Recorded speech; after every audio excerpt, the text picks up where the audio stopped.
then we'll get started. Cool. Yeah, I'll go ahead and kick us off, and thanks for that, Sarah. So hi, everyone. My name is Kevin Reed. I am the president of the Science and Society section of the American Geophysical Union. The Science and Society section is actually one of the newer sections of AGU that's really focused on the intersection of AGU with everything else that's happening out there in the world of academia, research, and communities. And so the section is really organized around 5 main tracks, focusing on science policy, art and science, community and citizen science, social and behavioral science, and science communication. We are a growing section that has a number of events at the annual meeting, which will be held in December, but we're also a section that's focusing on engaging different groups throughout the year, as we do with this Science and Society Dialogues series. So I hope, I want to thank you for joining us today, and I'm going to turn it back to Sarah, who will kick off today's program. Hope you're on mute, Sarah. I am on mute. Yeah. Thank you very much, Kevin. Yes, so this is the first in a series of 3 dialogues that we're holding this year, all of which are focused on student and early career researchers specifically. So this first event is kind of looking at the people's pathways through interdisciplinary research related to the geosciences. We have a great panel coming up at the end of October that will kind of look specifically at the intersections of atmospheric sciences and doing kind of community engaged work in the atmospheric sciences. And then for anyone who's going to AGU in fall, we are going to do another event in November that will look at basically what do we have upcoming from Science and Society at the AGU fall meeting. So if you're interested if you're going and you want a preview of kind of the things we're talking about, that's a great opportunity to learn more. You'll see all of that in our newsletters, which hopefully you are all signed up for, but we also put it out through our social media channels. I will also make a brief note to say that if anyone is interested in joining the Student and Early Career Committee for Science and Society,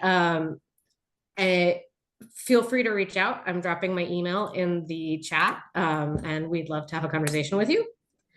And then my last kind of piece of housekeeping is that one of our panelists, Heather McInnes, was unable to join us today,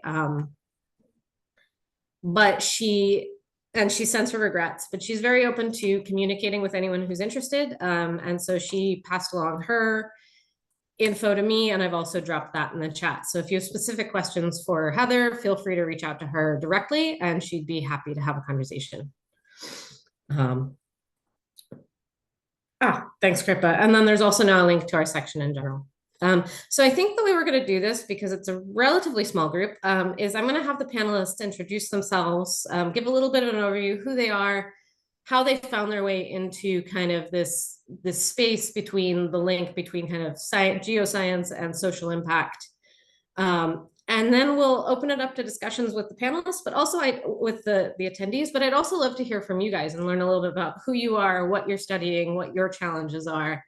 And so I think we're going to create a space for you to kind of come in and introduce yourselves as well, so we can learn a little bit more about each other.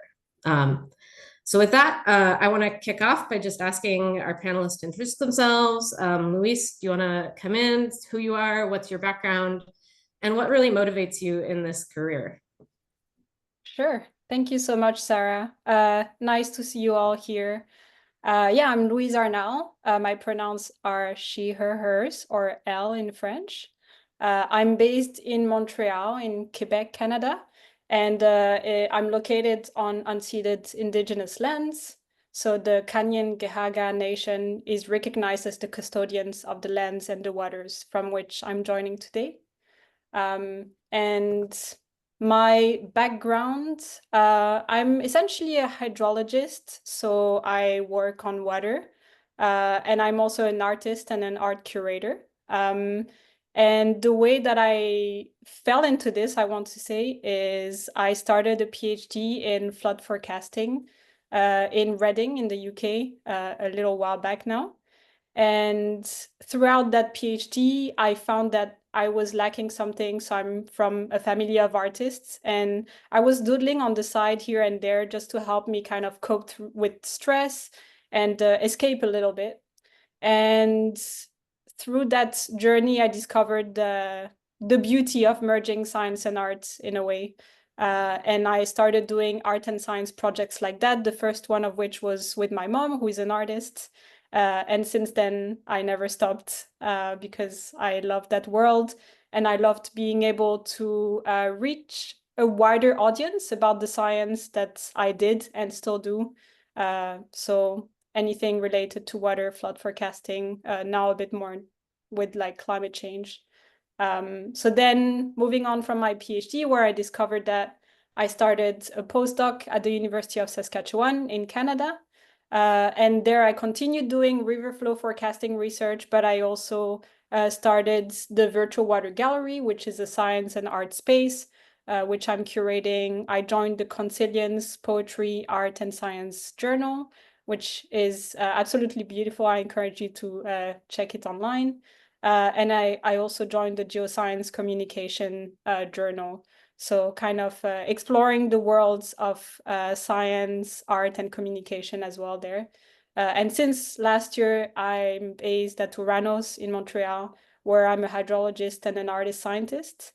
And Uranos, to say a little bit about it, is a collaborative innovation hub where we do anything from research to adaptation to climate change, focused on the province of Quebec in Canada. And I was motivated to leave academia and join Uranos because I wanted to do something that was a bit more in touch with society, let's say, and help society prepare and adapt to extreme events that we're seeing all around the world. So that's what motivated that switch for me.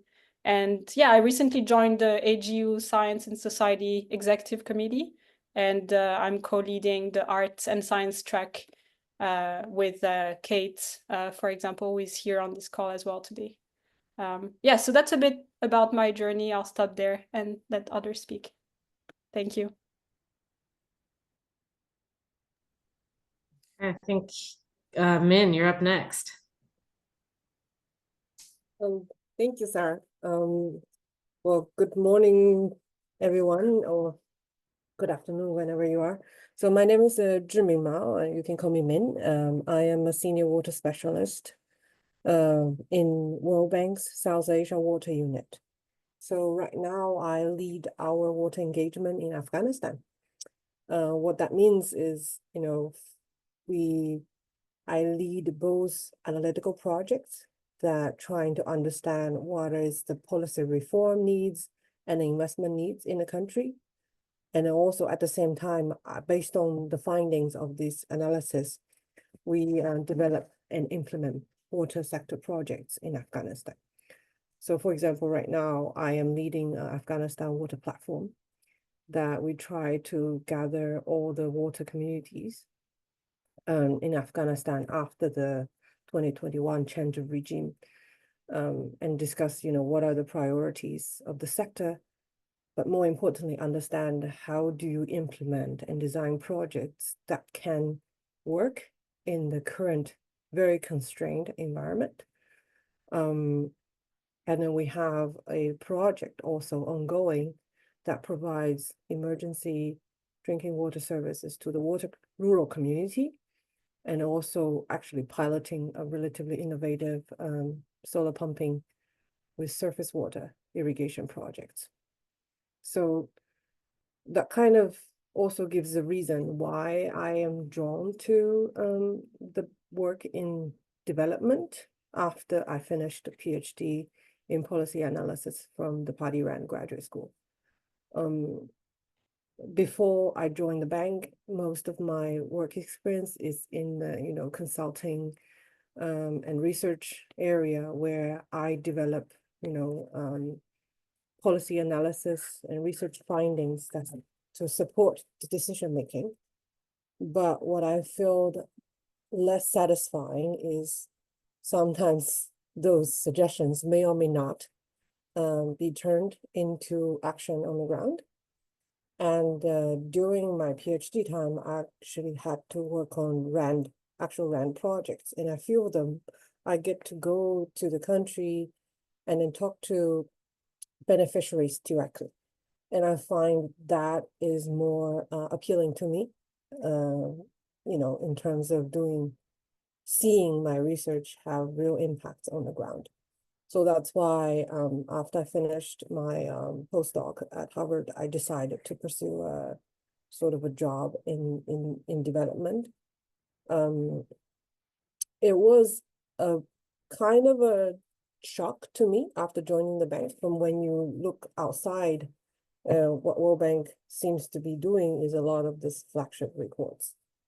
We don't see as much project work, but then once you start joining, you find out the bank's bread and butter is actually doing these projects.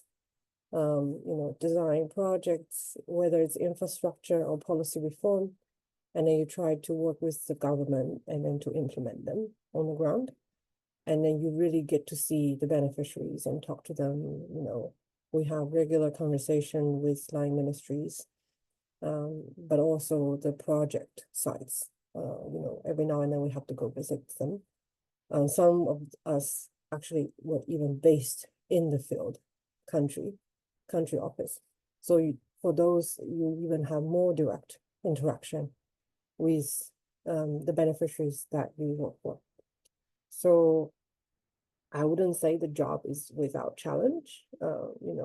We deal with a lot of unforeseen changes of government, natural disasters, and a lot of unexpected things, for example, COVID, that can impact the influence or the effectiveness of the project you have.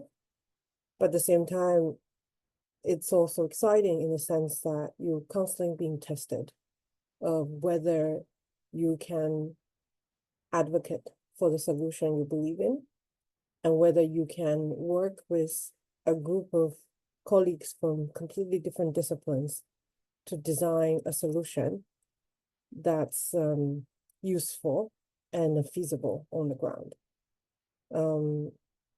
So yeah, let me stop here, and then I'm happy to take more questions after in the later session. Thank you.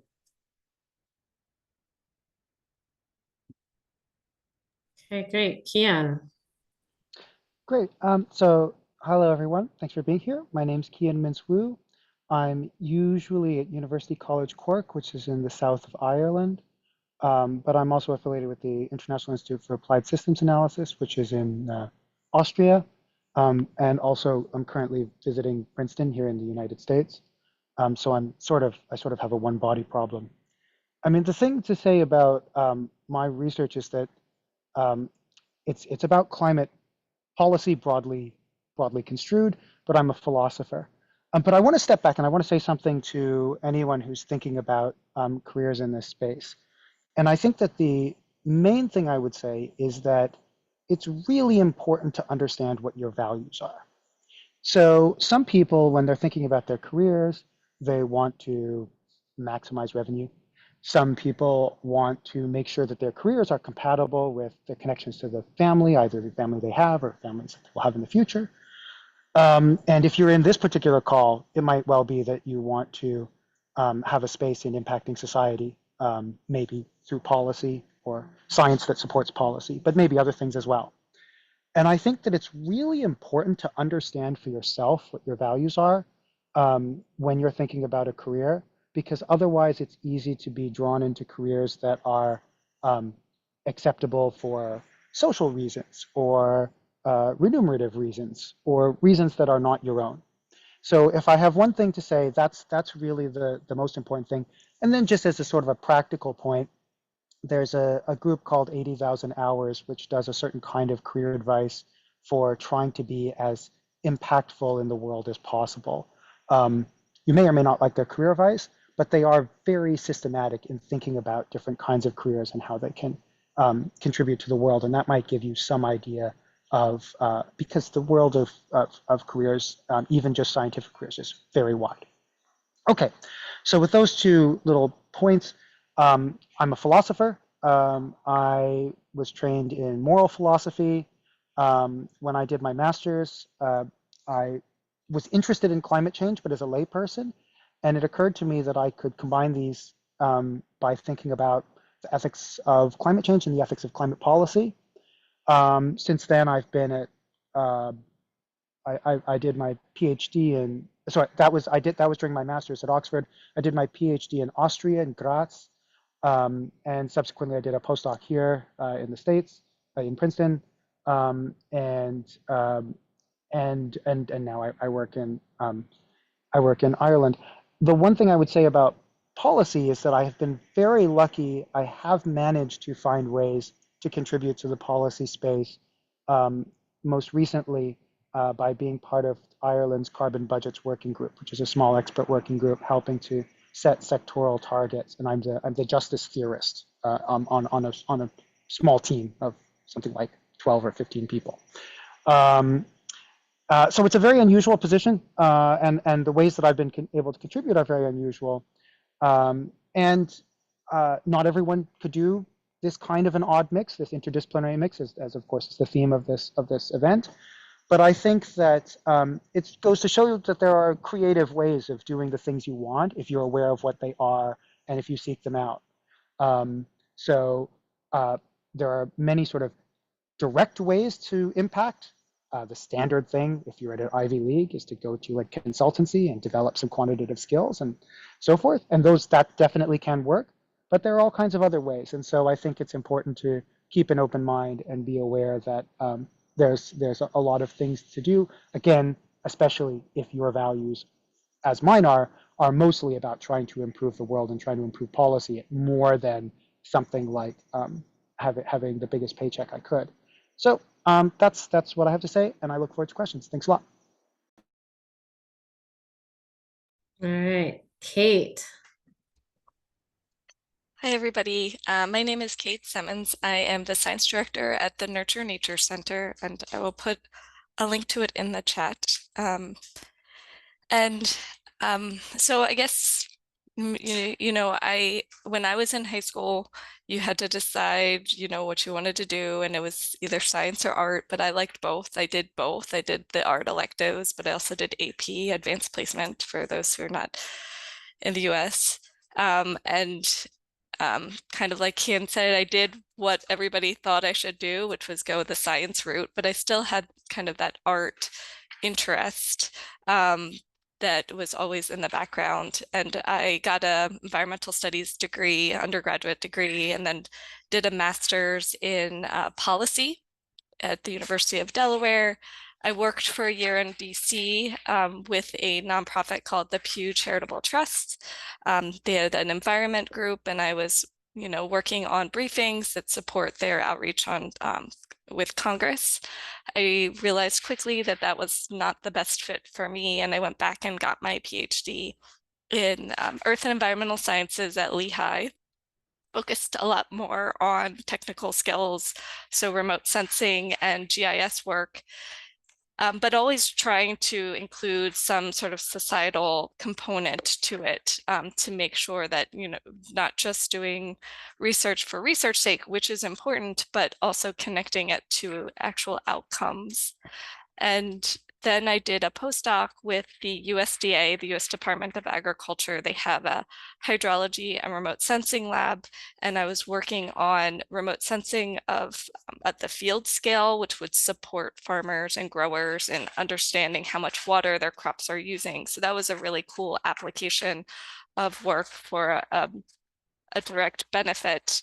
And while I was there, an old advisor reached out and said, there's this nonprofit that's looking for somebody. I think you'd be a great fit. So I decided to hop off the academic train and go into this nonprofit, which was a really small group, but really cool. And speaking to the point that Kian talked about, is really spoke to my values. So at the Nurture Nature Center, we focus on integrating science, art, and community. And so those three components really resonate with my values, and I love that integration. It makes every day unique. I have such a diversity of projects and things that I get to work on.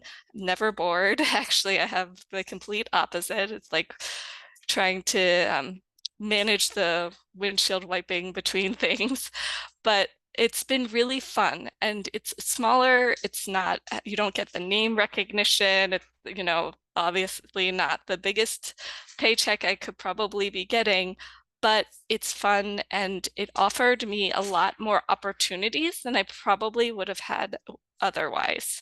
So I've been able to grow skills that you might not get at a bigger institution. Like I've learned grant management, I've written proposals, I've written budgets, I've like been able to grow in more senior director positions fairly quickly that, you know, yeah, you could do it in other institutions, but at a smaller scale, it was really really valuable to me to be able to have those more expansive opportunities, and then also grow the different disciplines that I actually work in.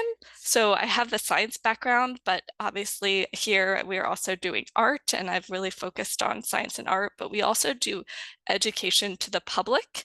And so I've dived into K through 12 education, informal education, working with local schools. And we have an annual youth climate summit that we do. And it's wonderful to connect with youth and try to inspire hope in them, even though we have some, you know, science out there that makes it seem dire at times.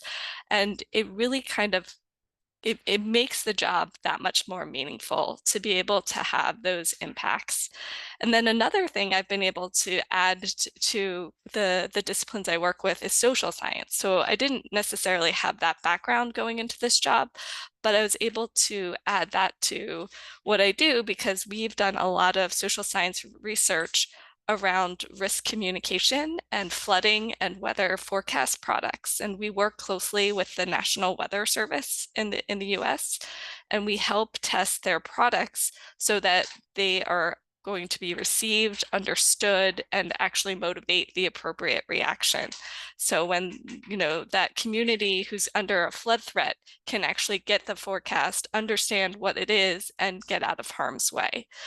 And that's been really valuable. It's not necessarily something that I had a specific background in, but I've been able to grow into it. And we travel across the country and conduct focus groups in really unique places all over America.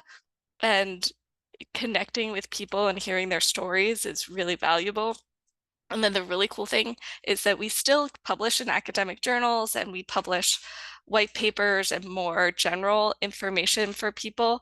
But we have these reports that we get back to our partners at the National Weather Service, and they actually take our recommendations and make changes. And that is really cool to be able to actually affect change almost in real time so that we're approving those products for the public. So I would say keep your mind open. It might not seem like the best fit, but explore all your options and don't feel like you have to go in this track that everybody says you should, or because you're in academia, you need to follow in your advisor's footsteps, or you have to stay in and publish in academic journals. There's a whole world out there, and there's a lot more impact and audiences you can engage with. So don't limit yourself, I guess is the point. Thanks, Kate. Thanks, Kian. I think one of the things that comes to me when hearing you all kind of introduce yourself after knowing you all kind of individually is that you've all been able to find different pathways in private industry, in nonprofit, in international organizations that allow you to kind of blend multiple parts of yourself and serve your values and your goals in ways that are really interesting. Since we're a small group, I have prepared questions, but I think we're a small enough group that we could do a round of like quick introductions for everyone who's on the call. And I would love to hear from you who you are, what you do, and what your interest in interdisciplinary science and society is. And then I think we'll open it up to questions from you all. So I will begin with the first person I see on screen, I guess, which is Kripa. The one that has been populating the chat. You've been very busy. No, I just find just everyone's directions and career paths so motivating. So, I don't know, I feel encouraged on a Tuesday morning in September end. And I really wish that when I was looking at career paths, had some of these many more examples. There were farther and fewer, so it just makes me very happy. So before any of that, my name is Kripa Jagannathan. I'm the president-elect of the Science and Society section. So I will be taking over as president next year. And I would say I myself have, through a lot of trial and error, chalked a career path across 2 continents and across the science and society barrier. So I'm a research scientist at the Lawrence Berkeley National Lab, yet my work is boundary spanning and co-production of actionable science. So a quick thing is that sometimes you can even push your institutions to work for you, even if science and society intersection is not originally where they would find where they think their work lies at. I just wanted to say thank you, Kate, and everyone for organizing this.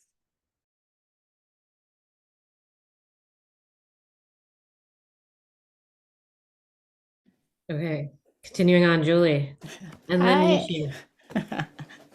Hi, thank you. I mean, again, echoing Kripa's comments, like such a wonderful blend of different backgrounds, all kind of facing some of the same similar challenges, but from very different angles. And so I'm Julie. I'm the research director at the Aspen Global Change Institute. So it's a small nonprofit that works on global change science and solutions. And I get to work, I'm a hydrologist by training, but get to work in kind of the intersecting space, mostly focusing on kind of connecting water managers and people who think in the water space with the science that we're understanding about what future water in rivers and streams is going to look like, and how to get climate information that's accessible and useful for decision makers. So that's me, and I look forward to further discussion.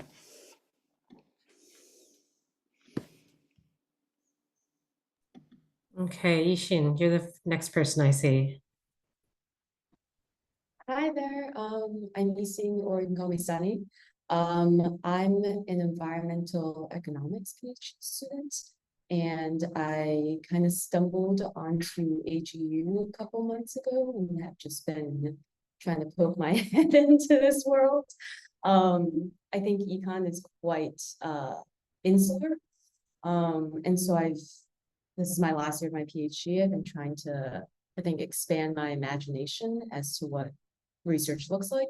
I think a lot of the work that I've done, so I study air pollution and I do a lot of field work. I think a lot of the work that I do actually like fits in very well with a lot of other disciplines, but I was like very hell-bent on leaving academia because I wasn't super satisfied with the way that I was doing it in the incentive system that I was in. But now actually, like, having looked at other disciplines and interdisciplinary scientists in particular, I'm thinking actually I quite like research, just perhaps not the value system, like Kian said, that I was in. And so I'm really excited to hear about everyone's experiences. Already very excited about the multitude of imaginative career paths that I didn't think about before this session. So yeah, just excited to be here. Thanks for joining us. It's great to have you. Claire.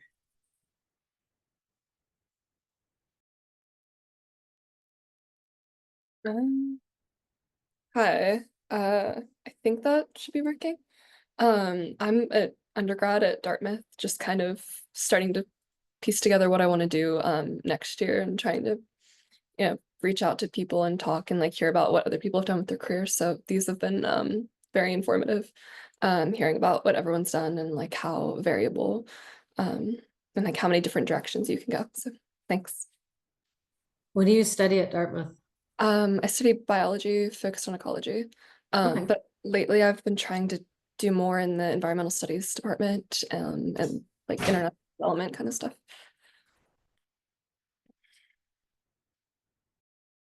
So I think Chris just put his bio in the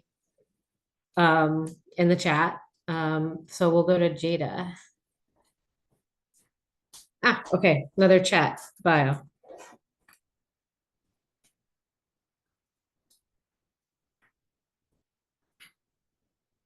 Okay. Cool. Well, welcome. Thank you for joining us, Jada. I guess, so does anybody have any initial questions that they want to ask our panelists? I have one that came to mind when Kian and Kripa were talking, but I want to see if any of you have questions first.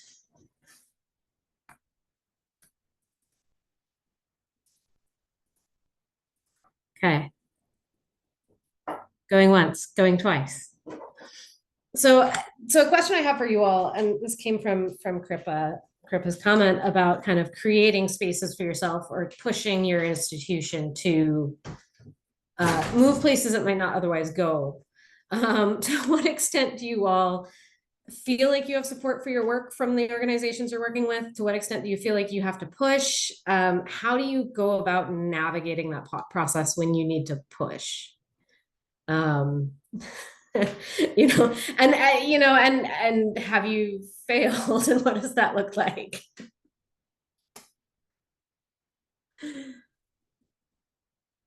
I'll say something about this. Obviously, it depends what kind of pushing you're doing and what kind of institution you're in.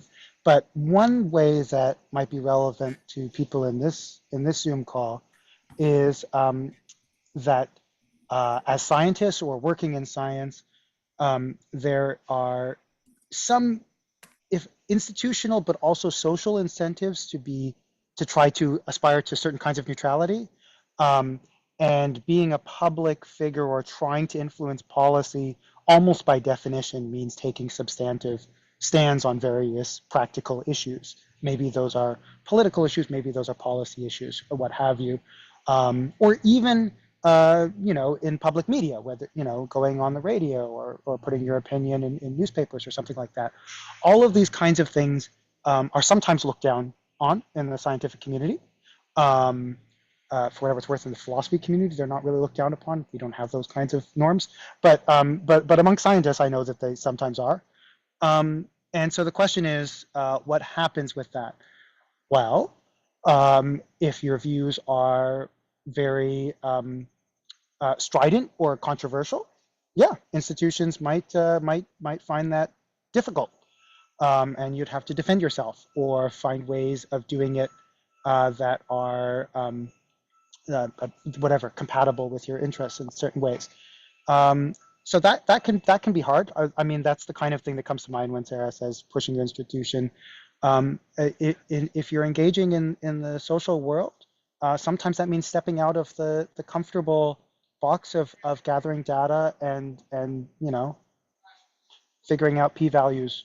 And so that can be scary. And I don't think that's necessarily to say it's for everyone, but it's not easy. And I don't have any solutions for how to make it easier. So I'll just leave that as a provocation. I can also speak to that. Yeah, it very much resonates with some of my experience as well. I want, like, my first answer to your question, Sarah and Kripa, I guess, is it can be really hard at times, right? Because sometimes you feel very lonely and you feel like you're doing something that's not be done, at least not where you are, and you're like fighting a system that's not made for some of this interdisciplinary work a lot of times. And for example, during my PhD, I had very supportive mentors and so on and so forth, but people higher up didn't really know what I was doing, right? And so when I discovered the beautiful world of science and art, I was like, okay, how can I actually include art as part of my PhD thesis? And so I asked people higher up who made all these decisions, and I said, hi, this is who I am. Can I actually have a chapter in my scientific PhD thesis that's about art? And they seemed very, very confused at first. They were like, why do you want to do that?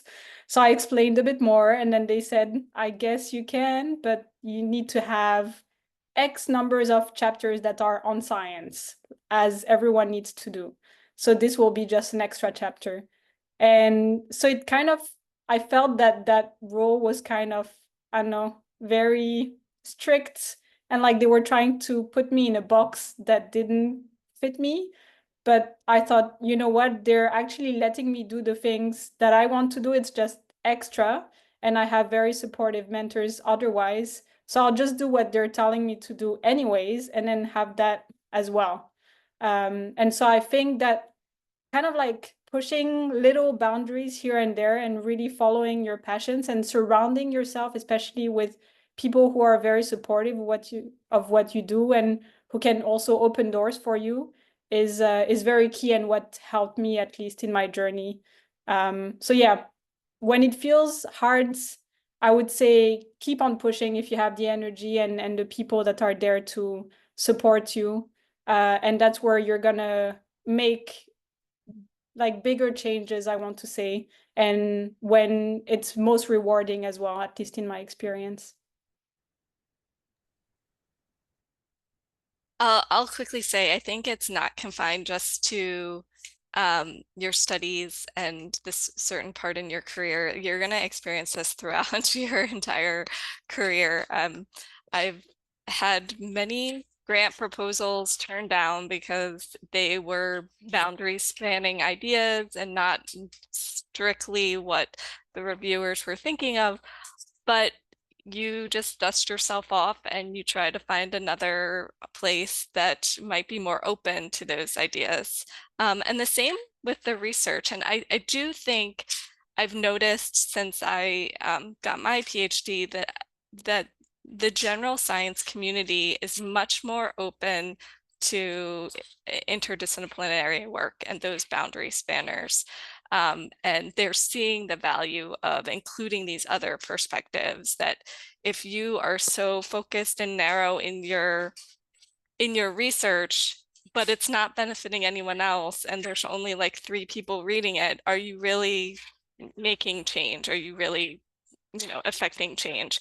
And I think we're really starting to see that. And so for me, it's great to see like agencies like the National Weather Service reach out to the social scientists and be like, why not, what we, historically have just created these products and they worked for our scientists, but they're not working for the public. Let's actually start with understanding what the public's needs are and then creating the product for that need, which if you think about it now, it makes a lot of sense, but that's not the way things have been done historically. And then another recent kind of failure I've had is that we're trying to get arts-based approaches to instructional learning in middle school science classes, because there are a lot of students out there who don't see themselves as scientists, but they really need those skills because, as you guys all know, data is everywhere. So people need to understand how to read data, interpret data, not be fooled by data, be able to see it for themselves. And there are really great arts-based approaches that help you observe the data for yourself and think critically about it and really interpret it and understand that everything you see was designed by someone. So just because the map is looking that way doesn't mean it has to look that way. Someone made design choices to make it look that way. And it could be masking real takeaways. You could, design it in a different way, and it might be showing a whole different picture. And so we've been trying to push science teachers to consider alternative approaches to how they teach. And that's, we've had some that are really open and great, but then there's other places that we try to get some traction with, and they're like, nope, not at all. That's not what we do. And you just keep going, because there are people out there that are willing and they're open-minded. You just have to find them. And I honestly feel like the tide is turning and people are being much more open and understanding that it takes everybody, it takes all views in order to address all of the challenges we have right now. Anyone have any other thoughts on this? Go ahead, Min. Also come in a little bit. No, Sarah may know this. So in the bank, we're push a lot on the climate change efforts. You know, and then before joining the bank, I worked on projects that we use integrated assessment models, which we're trying to find a lot of win-win-win scenarios. But in reality, this requires a tremendous amount of coordination among different ministries, different departments. Even within internally, also you require a team that's across different disciplines. What we find it's very difficult sometimes is on paper, we know what is the optimal or the ideal setup, but in reality, we oftentimes have to take a step back and check whether what we are proposing is really the best option for some of the countries. I mean, we know where the ultimate vision is, but oftentimes what we found is you have to check the reality of the country and then see maybe you have to simplify things. So maybe what I'm sharing right now is going against many other colleagues' views, but sometimes when you are working with a country with extremely fragile institution, maybe multidisciplinary is not the first order of answer. And then constantly we have to making sure check whether it's our personal ego or we are really offering something that's best for the clients. Yeah, just want to share my experiences working in a development. Thank you. Okay, cool. Thank you for your thoughts. I think this next question dovetails really nicely onto this, which is coming from Jada, and there's some answers in the chat already, but I want to ask the group more broadly. Have any of you ever been tasked with a project that you disagreed with morally? And if so, how did you navigate doing your work without kind of going against your beliefs?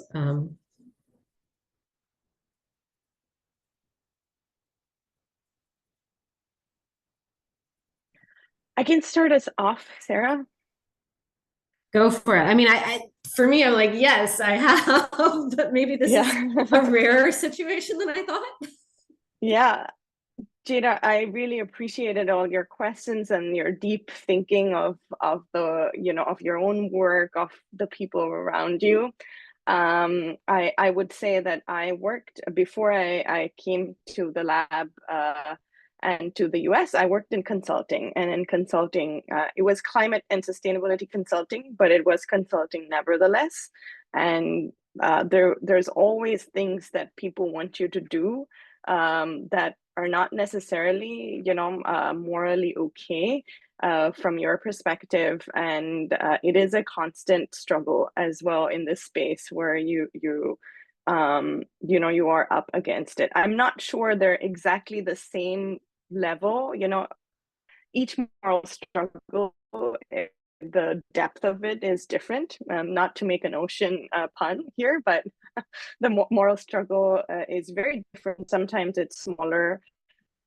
Other times it's bigger issues like you're bringing up in like what are the technological consequences of some of the research that we're doing here. So I would say that it's also though the opportunity to make a difference. It's not always the case. And I often think, if not me, if someone else is, if another person will do the work that is tasked with me and will do it without the reflection and the critical analysis, then what would that mean? And I think what I have done is that in spaces to get folks to to sort of see the other perspective and acknowledge the pros and cons of our work a little more openly, and then try to push. It's a push and pull, a different kind of boundary spanning. So try to pull them in the direction that we want them to think of, but still find ways to do the work. And that might not be the case for every moral struggle. There are some times where I think it's absolutely fine to say, hey, I don't think that this would be the right opportunity for me. But in many other places where you feel like this is also an opportunity to see whether or not other people's perceptions are based in the latest science, the latest on how society works and community needs and community perceptions. If you can be one of the people who can bring that into this, then it can also be an opportunity to bring to light some of these issues much more transparently. I feel like it's harder as you're younger to say the big no's. That's something that hopefully if there's a good confidant in your circle, in your inner circle, who can help you, who is like within the project, within the team you work in, where you can have these conversations more openly on a case-to-case basis. But also I feel much more that in some places you have the power to shape some of these narratives in a better way than other people might. And sorry, my video is glitchy, so I just turned off my video.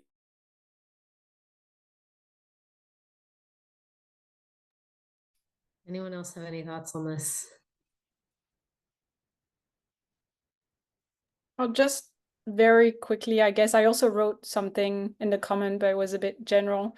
But something that I discovered more recently, and I guess, I don't know, I wish I had known of this or been around these people earlier in my career, maybe, was that to voice my concerns a bit more than I did, because in the past, especially as an early career, I was like, this feels off or odd, but I don't know, it must be just me. I don't know, I'm not thinking straight or whatever.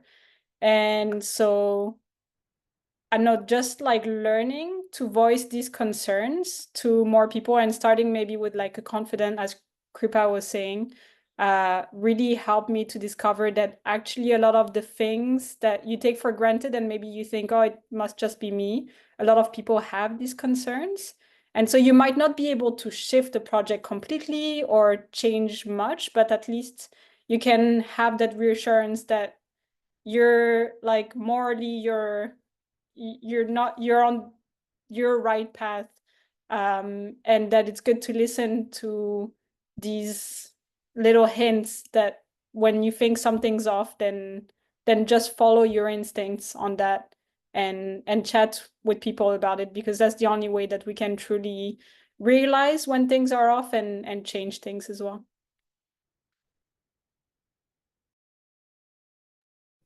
Yeah, it's a difficult balance, and for me, it's hard. It's been hard to develop a sense of like, okay, where's the line between what am I really not willing to do and I need to like exit and not be involved? What can I do in a way that can I twist what I'm being asked to do in a way that kind of matches my values, or I think is more closely aligned? And where do I have a chance to kind of shift the organization to change the ask, right? And those are three very different things. And to some extent, as an early career person, you have limited power to do all of those things at any given time, and so your capacity to do that is going to shift as you move through your career. Cool. Any next question? Anyone who hasn't gotten a chance to ask a question or something that that brought them into this conversation, raise it now. Otherwise, we've got 5 minutes left, and I'll ask for final reflections from the panelists. Yeah, I have a question if no one else has one. I think when I talk to a lot of my advisors or peers about the role of researchers, and kind of maybe the technocratic way that a lot of us approach it, I think the reasoning often circles back to like the researcher being very objective, quote unquote, and thus the relationship between the researcher and the subject of the research has a more defined line, I guess, in that view of the world. I don't agree with that. I feel at tension with that. And I wonder if other people have experiences where kind of the line between research and maybe, I guess, advocacy is blurred a lot more. That seems to be a lot more of a, it seems to be more of a comfortable region for interdisciplinary and more collaborative scientists to wade in than maybe the traditional academic. I'll just say economists, I don't want to mar other disciplines. But I wonder if people could share their experiences with that type of tension and how you see your role in this type of collaborative system that you're building.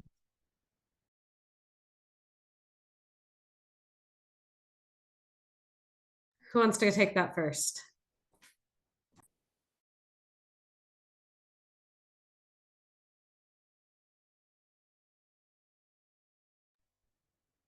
I don't know if I will be addressing what your question is well, but the past several years, I've really dived into community science, and AGU has a program, Thriving Earth Exchange, that focuses on community science, recognizing, it started about 10 years ago, recognizing that scientists need a bridge between their research and communities. And I really value that approach because it centers community voice and needs in the process. And so it's less about distancing between the research and those being researched, bringing them together and saying, if you want to help these people, if you want to further your research, you need to understand those people. You need to go to them, have a conversation with them, understand what their needs are, what they're actually looking for, instead of presupposing what that is. And I think that's really powerful, and it kind of stops that issue that you're talking about in its track, because it's at the center. It's like nipping it in the bud at the beginning of that. And I see a lot more movement in that direction. Obviously, a lot more still needs to be done, but there is that recognition. And there are journals now that say, like, especially our community science journal, AGU, that you need to make sure that you include the community voice in your paper, in your research. You can't do this helicopter research. It's not acceptable here. We will not publish it. And I think that's really powerful, because then if the researchers can't get their work published, they're not getting that number. They're not getting their metrics. And it's really gonna, whatever capitalism that is of academia, it's gonna start hopefully shifting it even more. And so I'm seeing the changes. They might be small and incremental, but I am seeing that recognition and those changes, and I hope it continues.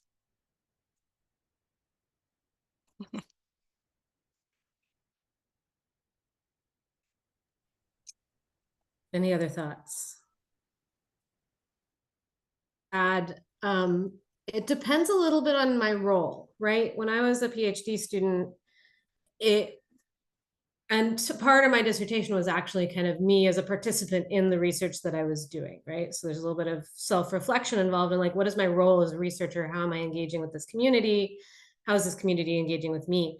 I have now transitioned to the World Bank along with Min, and it's a very different space to be involved in.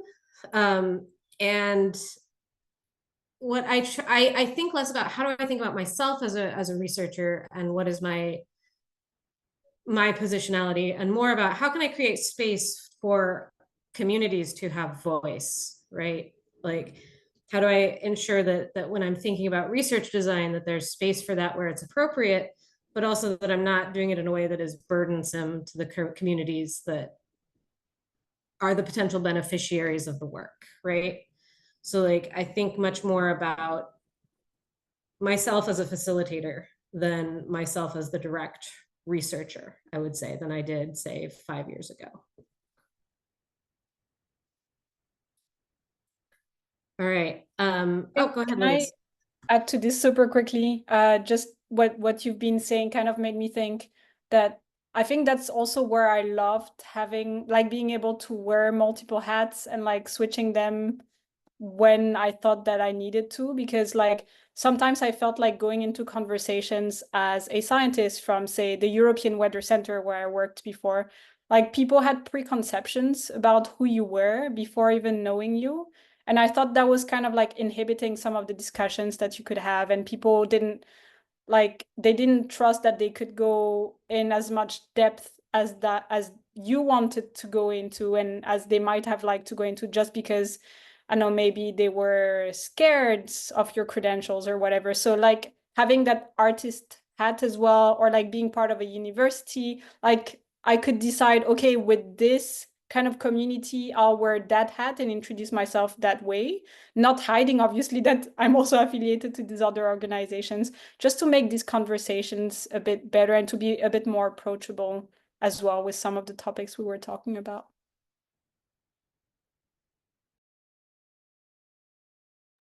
That's great. Thank you so much, everyone. It's arming me with language for when I talk to other people in the department. That is half the battle, is learning the languages that are useful to kind of bring yourself into the spaces you want to be in. All right, I want to be really respectful of everybody's time. So thank you very much to the panelists for donating your time to this group. It was great to see you. Great to see people who are not sort of normally part of the AGU community.